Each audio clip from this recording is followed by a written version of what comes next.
حضرت عمر فاروق رضی اللہ تعالیٰ عنہ کے زمانے میں بھی کچھ معاملات ایسے ہوئے۔ امام غزالی نے لکھا ہے کہ ایک نوجوان شراب چھپا کے نا اپنی چادر کی اوٹ میں تو حضرت عمر کے سامنے سے گزر رہا تھا، شراب چھپا کے۔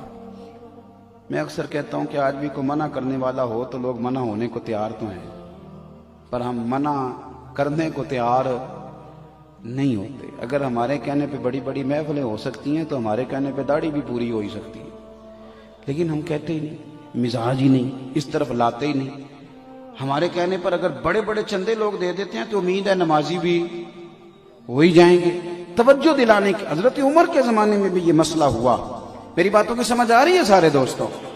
ایک نوجوان جا رہا ہے، شراب چھپائے تو سیدنا فاروق اعظم نے تلوار نکالی ہوئی، یہ کیا ہے، کدھر جا رہے ہو؟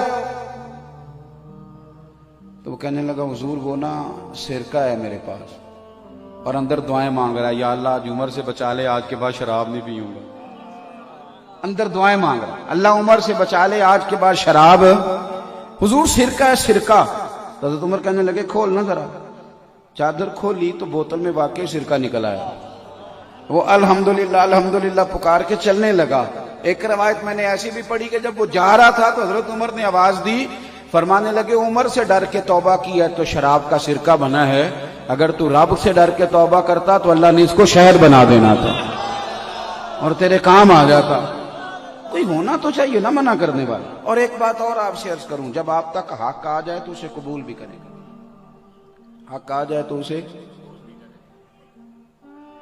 رجوع بڑے بڑے بزرگوں نے کیا ہے۔ رجوع کرنا عیب نہیں، رجوع کرنا خوبی ہے۔ آپ اللہ کا شکر ادا کریں، آپ کی کوئی غلطی نکالتا ہے، آپ کا سجن ہے، وہ آپ کو نکھارنا چاہتا ہے، لیکن یہاں تو اڑے ہوئے لوگ اور ڈٹے ہوئے لوگ اور کمال ہو، یعنی ماں بدولت تو غلطی نہیں نہ کر سکتے ہو، ٹھہر جا یار، غلطی کرنے سے ہی بندہ انسان رہتا ہے۔ انسانیت نام ہی اسی کا ہے کہ وہ کبھی کبھی بھول بھی جاتا ہے، ورنہ تو فرشتے ہو جاتے۔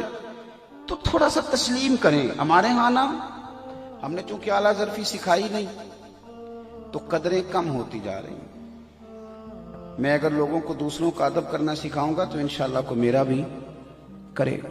ہم نے نہ صرف ایک کام سکھایا ہے کہ میں ہوں اور اس کے بعد بھی میں ہوں۔ پھر اس کا نقصان میں نے یہ بھی دیکھا ہے کہ بعض اوقات لوگ ایک آدمی سے اگر متنفر ہوتے ہیں تو مذہب سے ہی ہو جاتے ہیں، لیکن اگر وہ کھلے دل رکھتا نا، تھوڑا سا اسے اور بھی کسی طرف آنے جانے دیتا تو اس کے لیے کوئی آپشن دوسری بھی موجود رہتی۔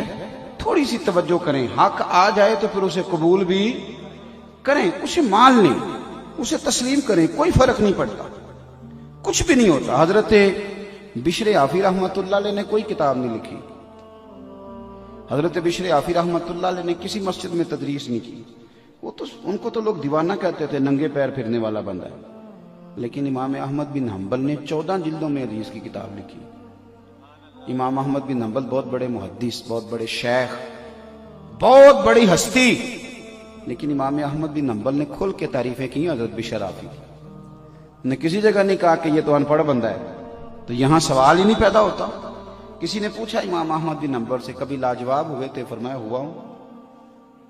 ایک بوڑھی آئی تھی مسئلہ پوچھنے، پردے کے پیچھے میں نے بٹھا لیا، میں نے کہا پوچھئے، تو کہنے لگی میں غریب اور بیوہ عورت ہوں، بے اولاد بھی ہوں، چاند جب 14ویں کا پورا چمکتا ہے تو چرخہ چھت پہ رکھ لیتی ہوں، اور چھت پہ چرخہ رکھ کے نا تو چرخے سوت کاٹتی ہوں، تو کئی دفعہ نا بادشاہ کا لشکر گزرتا ہے، بڑی بڑی لالٹینیں ہوتی ہیں، اس کی روشنی بھی کئی دفعہ پڑ جاتی ہے، تو بتائیے اس روشنی میں کاتا ہوا سوت میرے لیے جائز ہے کہ ناجائز ہے؟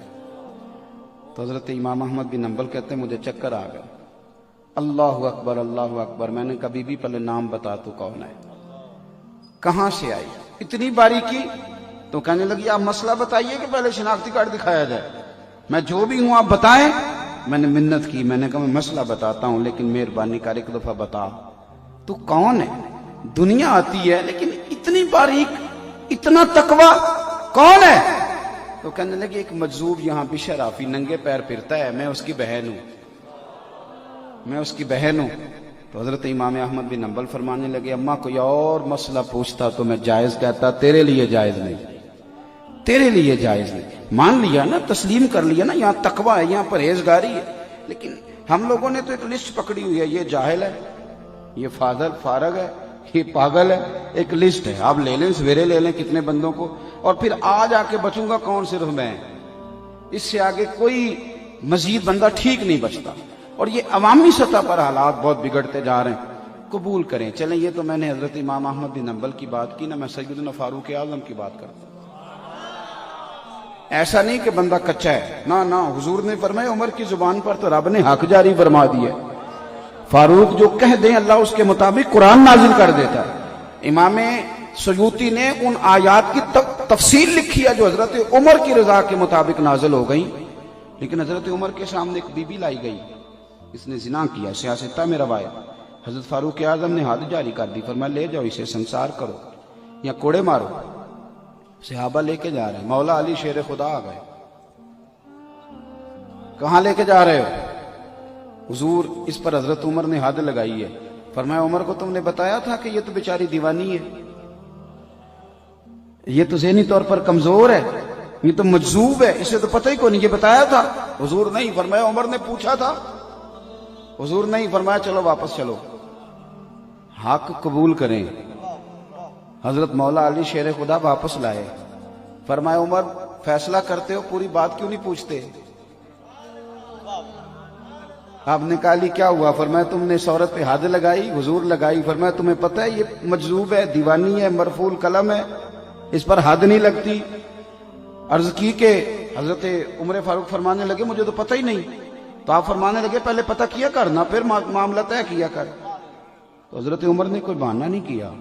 بہانے بھی ہوتے ہیں نا، انہیں میں نے صحیح نہیں گل دسی، اے بندے نے میں نے انج کیا سی، کوئی بہانہ نہیں لگایا.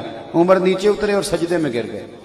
یا اللہ عمر کو معاف کر دے، یا اللہ عمر کو معاف کر دے. اور پھر چمکتے ہوئے جملے سیدنا فاروق اعظم کے فرمانے لگے لوگو آج اگر علی نہ ہوتا تو عمر ہلاک ہو جاتا، آج اگر علی نہ ہوتا تو عمر ہلاک ہو جاتا. بات کو سمجھیں، آپ قبول کریں اگر آپ تک، شکر کریں حق اگر کسی تک آ گیا. حق کو مانیں اور ڈٹنا سیکھیں اور حق بات کہنا سیکھیں اور کہیں آپ حق بات. یزید وہ والا نظام لے کے آ رہا تھا جو دبئی میں ہے، جو شارجہ اور مسقط میں ہے. مسجد بھی بڑی، شراب خانہ بھی بڑا، وہ والا نظام چاہتا تھا. ہمارے حکمران کہتے ہیں نا جی مسجد کھلی ہوئی ہے، مولوی ادھر چلے جائیں پر ادھر جانے سے بھی لوگوں کو نہ روکیں. یہ والا ماحول یزید چاہتا تھا. وہ کہتا تھا کہ میں کسی کو اس نے مسجد نبی میں نماز تو ایک دن بھی بند نہیں کرائی. وہ تو امام حسین کے بعد جب اس نے حملہ کیا تو معاملات الگ ہیں، کسی مسجد میں نماز نہیں روکی. وہ تو یہ چاہتا تھا کہ تھوڑی مرضی بھی کرنے دو. تو امام علی مقام نے فرمایا یہ نظام مصطفیٰ ہے، اس نظام میں مرضی مصطفیٰ کریم کی چلے گی، تیری نہیں چلے گی. لوگ کہتے ہیں کہ یزید نے فلانی شے کا حکم نہیں دیا، تو میں نے کہا چلو اتنا ہی مان لو کہ یزید نے عبید اللہ ابن زیاد کو گورنر تو بنایا تھا کہ نہیں؟ یہ تو کہا تھا کہ نہیں کہ حسین کو کوفے میں داخل نہ ہونے دینا، یہ تو کہا تھا نا میری بیعت لینا. تو آپ کس طرح اسے اس کی صفائی پیش کرتے ہیں. اس بدبخت نے تو یہ سارے کارنامے کیے.